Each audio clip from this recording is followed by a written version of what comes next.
Paano niya yan, Mr. Maravillas? Nagsanib puwersa na yata yung Bratinila at yung Lutang.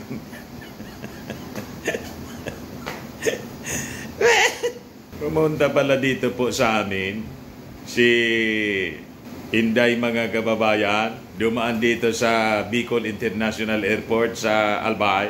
Tapos dumiretso sa Naga City. Nakipagtagpo kay Leni Robredo.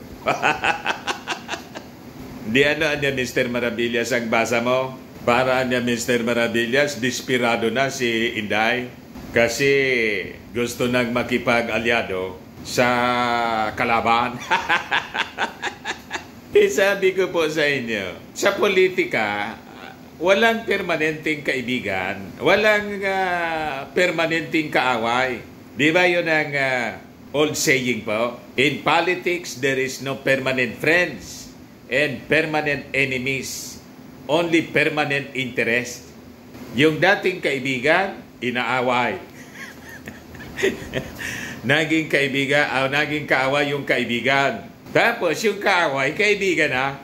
Depende sa sitwasyon. Pero ano niyan tingin mo, Mr. Maravillas? Halimbawa, magsanib puwersa ang mga kakamping. Tapos si Inday, manalo kaya? Simple matiks-matiks, mga kababayan. Talo pa rin. Bakit po talo? Yung boto po ni Leni Robredo during the past election, 14 million. Kay Inday Sara po, 32 million. 32 million yung boto ni Inday kasi 31 million dyan, mga Marcos loyalist. Yung Marcos loyalist na 31 million, nag-withdraw na po ng support ng inaway-away ng mga Duterte at mismong si Inday, inaway na yung ating Pangulo.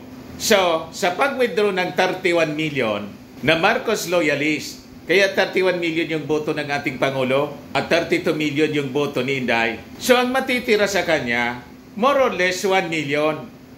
Idagdag mo sa 14 million, mga kababayan ni Leni Robredo, kung bumoto, makuha ni Inday sa kanyang panliligaw kay Leni, yung 14 million. Halimbawa na makuha niya, halimbawa lang, which is impossible. So 14 million plus 1 million, 15 million lang.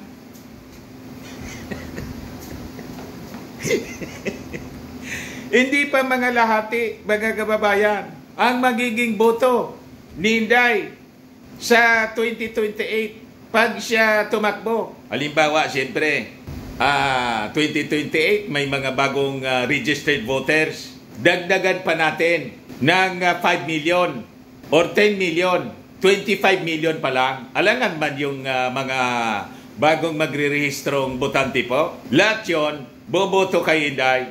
Di ba? Siyempre, ang iba dyan, mga Marcos supporters, malamang ang iboboto kung sino yung endorse ng ating Pangulong Bongbong Marcos. Talo pa rin si Inday. Ikaw niya, Mr. Maravillas, kaya galit na galit sa iyo yung mga DDS. Galit sila kasi galit sila sa katotohanan. Nandun kasi sila sa kasinungalingan. Pero ibigay ko muna sa inyo yung kwento. Ito siya, mga kababayan, yung report ng Politico News. Desperado na. Sara Duterte meets with Leni Robredo in Naga. Ayan po, lumanding dito sa amin. Sabi diyan, Vice President Sara Duterte reportedly traveled to Naga City Friday kahapon po to meet with her predecessor Leni Robredo in an apparent bid to seek the latter's support amid the challenges facing the Dutertes. Politico learned that Duterte arrived at Bicol International Airport past 6 a.m. She then traveled by land to Naga City, Robredo's Belly Week. Piña Francia Festival kasi, mga kababayan. At by next month, filing na ng Certificate of Candidacy sa mga national positions for senator and local positions, midterm election po. Pero siyempre, si Inday, mga kababayan, hindi man daw siya tatakbo kasi yung term niya as Vice President will expire sa 2028 pa po. So, possibly yung intention niya, nanliligaw na siya, mga kababayan, sa mga local officials. Wala na siyang mapuntang iba Kasi lahat na nakuha ni ni Martin Romualdez. Yung mga congressmen, gobernador, most of these congressmen, governor, nasa kay Martin Romualdez at sa ating Pangulong Bongbong Marcos. Kaya nga po, nag-meeting din kahapon yung PDP laban. Ang dumating po isang platito na lang.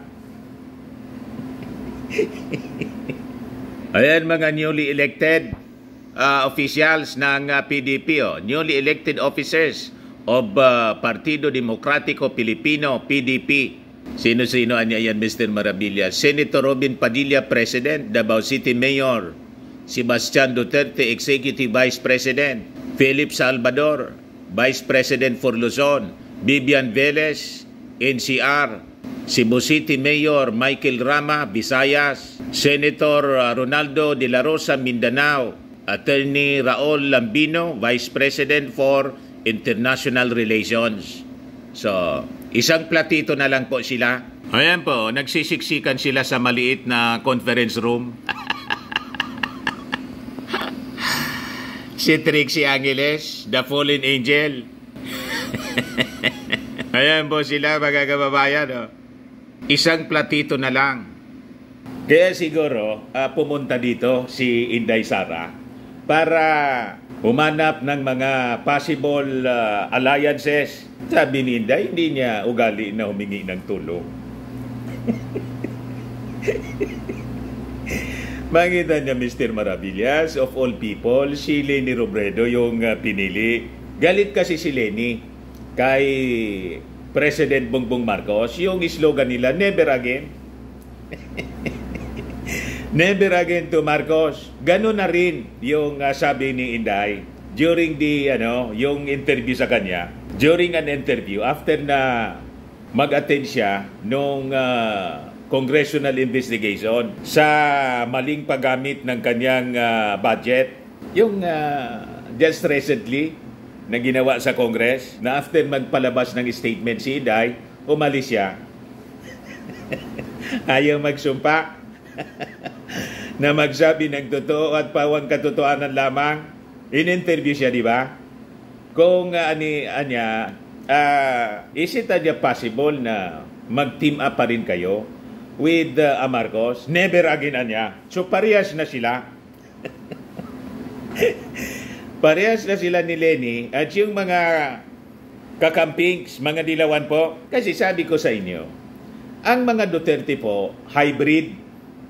Yung tatay Marcos, yung nanay po, Cory. Dilawan po, hybrid dilawan. So bumabalik lang sila mga kababayan doon. Kaya kahit po si Leni Robredo, inaway-away, nilait-lait niyang kanyang tatay, nanliligaw ngayon si Inday. Ano pa man ang iisipin natin? Ano ba yung purpose ng isang Sara Duterte na bumisita po na hindi man siya imbitado? Yan mismo mga kababayan yung sabi dito sa balita. Yun ang statement ni Barry Gutierrez. Basahin ko po sa inyo yung balita muna. So sabi dito, an scooper said Robredo initially turned down the offer to meet with Duterte, supposedly saying it was not part of her schedule. The Vice President, however, was persistent. Porsigido po. Reportedly even going to Robredo's home. Pinuntan po sa bahay. Duterte's persistence paid off and she allegedly succeeded in having a face-to-face meeting with Robredo at around 2:40 p.m. Their chat was said to have lasted for about an hour. So sabi dyan mga kababayan sa balita, the reported meeting of Duterte and Robredo supposedly caused an uproar among Liberal Party stalwarts who were incensed that their former standard-bearer would meet with the Vice President. So ito siya mga kababayan, yung statement ni Barry Gutierrez. Ang simpleng kwentuan niya, sabi niya sa post sa X, dumiretso sa bahay, nang biglaan, tinanggap niya ng maayos. Nag-usap hindi tungkol sa politika, kwentuhan, hindi meeting. Umalis, tapos. Hindi ko gusto ang politika ni Sara Duterte, sabi po ni Barry Gutierrez, pero tama lang na magalang siyang tinanggap ni BP Leni. Di tayo bastos. May patama po. Sa bagay, kung sa pagkabastos po, mga kababayan, wala tayong nakitang manifestasyon na ganon kay Leni Robredo. Si Leni Robredo, lutang lang. Pero hindi bastos. Pero si Inday po, lutang na, bastos pa, bratinila pa. Halimbawa pa, kasi in politics, nothing is impossible, mga kababayan. Magkasundo sila. Not in this election sa 2025 kasi decided na yata si Leni to run for city mayor ng Naga. Gusto sana ng kanyang mga supporters tumakbo siya pagka-senador. Kailang siyempre, pag tumakbo siya ng senador, gagastos siya ng milyon-milyon. Mabuti kung may natira pa doon, mga kababayan, sa mga political donation sa kanya during the campaign. Ikong naubos na rin sa pag-travel niya abroad. Di ba? Alangan man ubusin po, wala nang itira. So mas tawag dito, mas easier sa kanya to win. Lalo't baluarte niya yung Naga at malaki yung respeto sa kanila, sa kanyang asawa lalo na, sa Naga City, undefeated po yung kanyang asawang si JC Robredo as city mayor ng Naga. So, malamang unopposed siya, natatakbo. In other words, minus gastos at sigurado pa siyang mananalo. Pero sa pagkasenador, medyo delikado pa, mga kababayan. Kahit pa mag-alyado sila, mag-promise halimbawa si Inday, I'll support you niya. Yung tatay nga po ni Inday, si Mau Diggs, based sa latest survey po, pumasok pa rin sa Magic 12, pero number 12 na rin. Number 12 na lang po sa senatorial race. So malabo na may Duterte pang manalo. Ito yung result po, Okta 2025 survey. Tatay Digong again enters Senate Magic 12. Duterte brothers breach top 20. So malabo yung dalawang anak, si Pulong tapos si Baste. So sabi dito, former President Rodrigo Duterte is again ensure shop in the Senate Magic 12 for the 2025 midterm elections according to Okta Research latest senatorial survey. Held from August 28 to September 2, 2024, 33% out of 1,200 respondents picked the ex-leader as their 12th choice for senator. So pang 12 na lang po. Dumaos-dos mga kababayan si Digong. Hindi na nga po nagsasalita kasi paano pa siyang magsasalita? Yung kanyang kaibigan po na si Pacquiao, nasa kulungan na. Yung assets na iniwan sa kanya, naka-freeze. Kaya nga po, yung Kingdom of Jesus Christ po, nagpalabas ng statement na hindi na sila pwede na sumali pa sa mga nausog rally. Mamaya, basahin ko po sa inyo yung statement. So sabi rito, his latest ranking though saw a huge drop compared to other similar surveys where he placed 6 and second in RP Mission and Development Foundation Incorporated, Boses ng Bayan, July 1 to 10, 2024 survey, and Tangeres August 13 to 17 survey respectively. Meanwhile, Duterte's patriarch sons, Davao City Mayor Baste and Davao City 1st District Representative Pulong breached the top 20 ranking in Okta's poll. So malayo po. Baste received 22%. In 17th place, pang 17 po, talo, while his elder brother Pulong got 20%. Pang 19, So, tama po si Congressman Saldico. Yung mga Duterte po, nasa sunset na po. Palubog na araw. Yan po ang sabi ni Saldico, Chairman Committee on Appropriations. So, malamang ito yung rason kung bakit naging dispirada na po si Inday na kahit po nilait-lait ng kanyang tatay at kalaban nila during the presidential and vice presidential elections, itong si Leni Robredo, kalaban ng Unity, niligawan niya ngayon. Wala man pong ibang purpose ito, alangan man. Lilipad si Inday papuntang Bicol para wala lang, mag-usap-usap lang ng kung ano-ano. Di ba? So this is politics, mga kababayan. Nasabi nga natin, sa politika, ganun talaga po ang natura. Walang permanenteng kaibigan, walang permanenteng kaaway. Permanenteng interest lang po ng bawat isa. And politics is addition. Kung pumayag si Leni, di wow. Kaya lang, hindi nangulaga na pag pumayag si Leni, madadala ni Leni yung 14 million. Di ba? Na mga kakampings. Baka mga kababayan, ang mangyari niyan, pati si Leni po, madamay. Ngayon nga sabi natin, huwag mong subukan, Leni. Masisira ang buhay mo. Di ba? Kasi this is a recipe, mga kababayan, for disaster, political disaster. Imagine, lutang plus bratinela. Magsasama yung lutang at saka bratinela. Ang labas niyan, mga kababayan, this is a perfect storm, a political disaster for the country.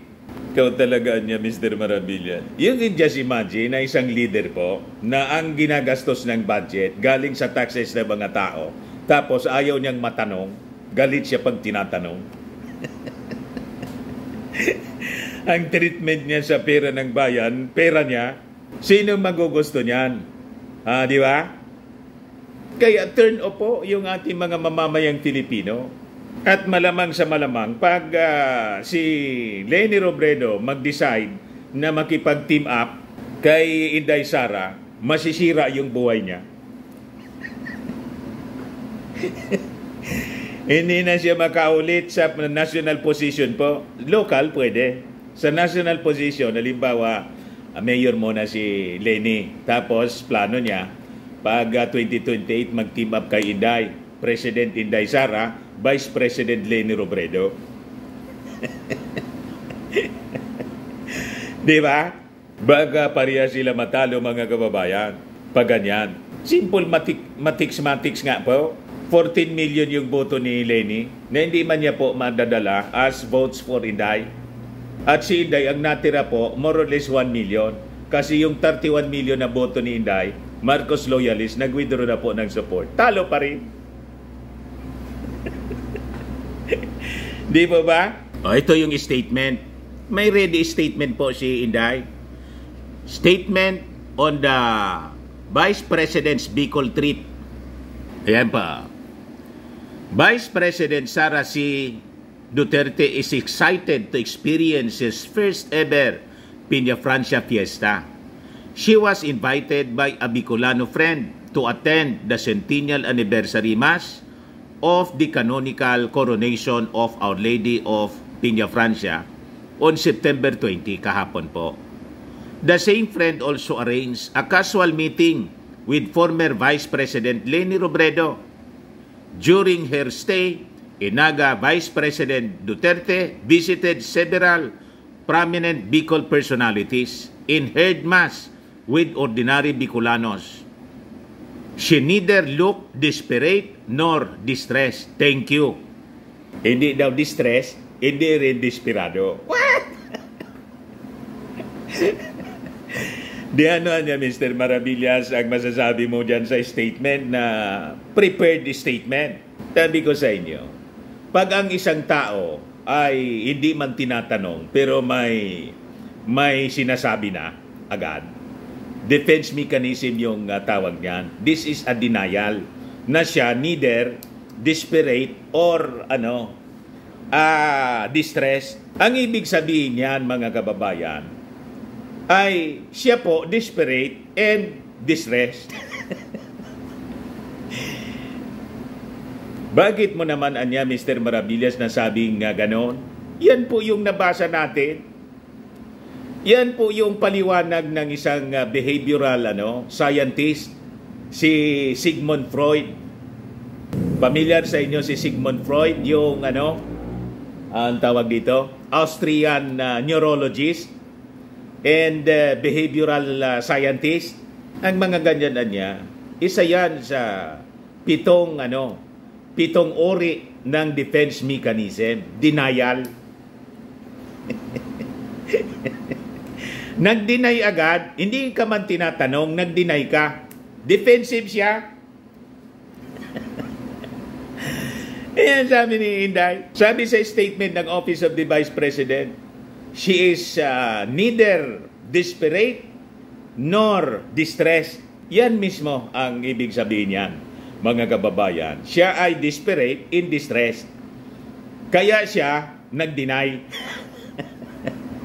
Na hindi man siya tinatanong, pero naging defensive siya. Para lang yung tinatanong siya kung paano ginastos yung yung 125 million in 11 days. Galit agad, defensive, deny. Ganun na ganun, mga kababayan, ang isang taong guilty. Galit agad. Dito naman po, hindi man tinatanong, nag-deny agad. The denial is a defense mechanism in which an individual refuses to recognize or acknowledge objective facts or experiences. It is an unconscious process that serves to protect the person from discomfort or anxiety. Denial is one form of a defense mechanism, sabi po ni Sigmund Freud, isa pong behavioral scientist, neurologist, behavioral scientist. So normal niya sa tao na maging defensive agad. Ngayon dito po sa statement ni Inday, pag binasi natin dito sa sa studies, psychoanalysis po ni Sigmund Freud, confirmed, desperado nga. Di ba? Desperado na, distressed pa. Kasi yun ang mga actions niya na ginagawa. Imagine, kausapin mo yung kaaway ng tatay mo at ikaw mismo nagsalita ka ng kung ano-anong masasama laban kay kay Leni Robredo nung vice presidente pa siya. Pagkatapos ngayon, nandun ka, sinusuyo mo, pinuntahan mo mismo. Halangan man walang politika. Pag sinabing walang politika, ang ibig sabihin, kasi mahilig sila sa baliktad na pagsasalita, ang ibig sabihin may politika. Tama po, mga kababayan? O ngayon, bakit ito ginagawa ni Inday ngayon? Kasi nga po, sabi natin kanina, yung kanyang partido niya at partido ng kanyang tatay, isang platito na lang. Yung mga dilawan pong iba, most of this, sumama na po sa Partido Federal ng ating Pangulong Bongbong Marcos at sa lakas sa CMD ni Martin Romualdez. So, kailangan nilang mangahoy, maghanap ng mga tira-tira.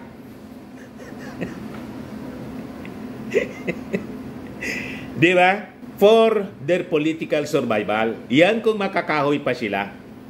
Karamihan mga kababayan sa mga politiko, kung sino yung perceive nila na powerful leader at promising personality po sa politika, nandun sila.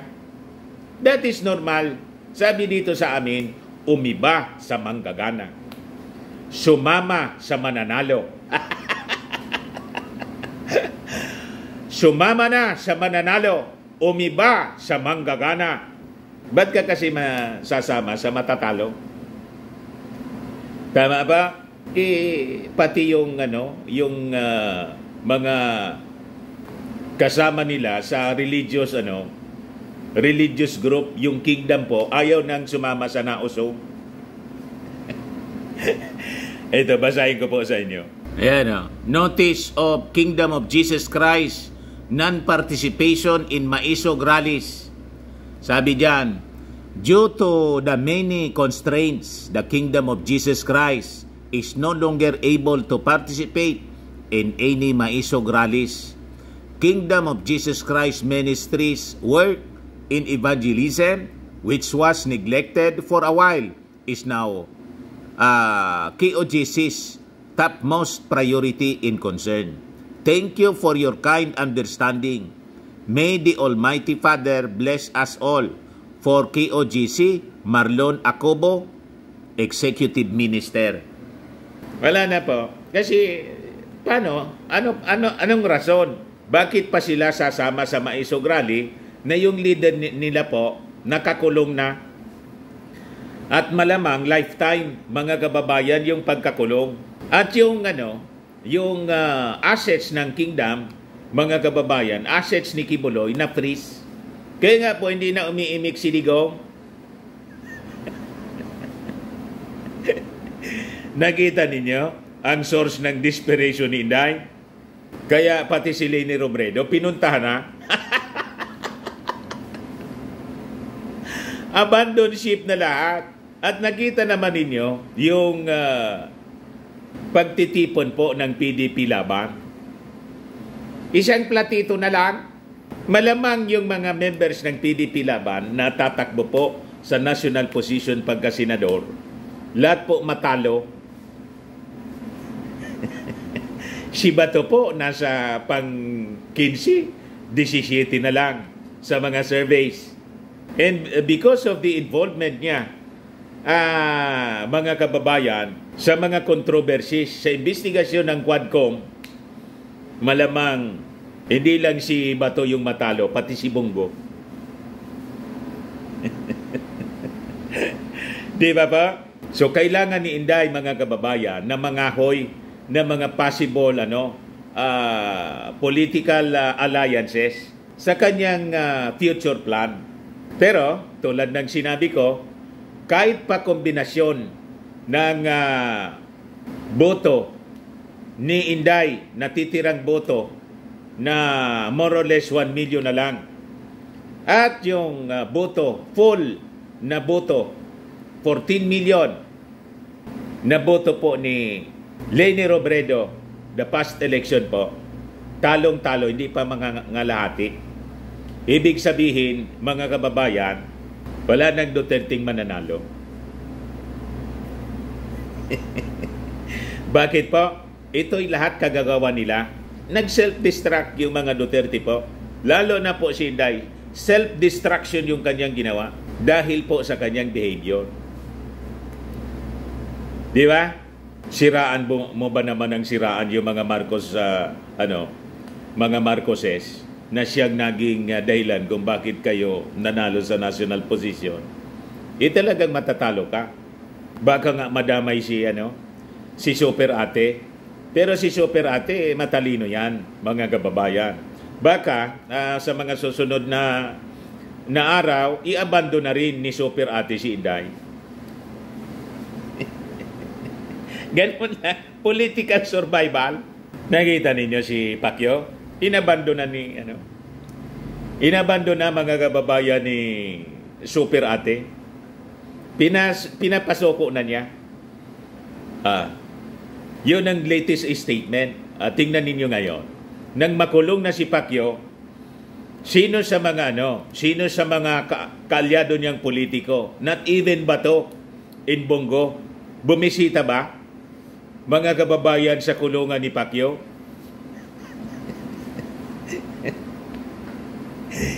Wala man pong bumisita. Baka naman kasi Mr. Maravillas, bawal ang pagbisita. Wala man na sinabi na bawal ang pagbisita kay Pacquiao. Pero makita ninyo, walang bumisita kay Pacquiao. Ganyan ang buhay po sa mundo. Buti pa noon si Leila de Lima nang makulong, maraming mga kaalyado niya yung bumisita. Mga local politicians, mga incumbent senators, congressmen, dating mga politiko, pati mga international leaders, mga senador ng Amerika, bumisita kay Leila de Lima. Pero si Pacquiao, nag-iisa na lang. Walang bumibisita sa kanya, mga kababayan. Kahit si Inday, tahimik na ngayon. Wala nang statement patungkol kay Pacquiao. Ang last niyang statement, mga kababayan, na si Pacquiao nasa langit na.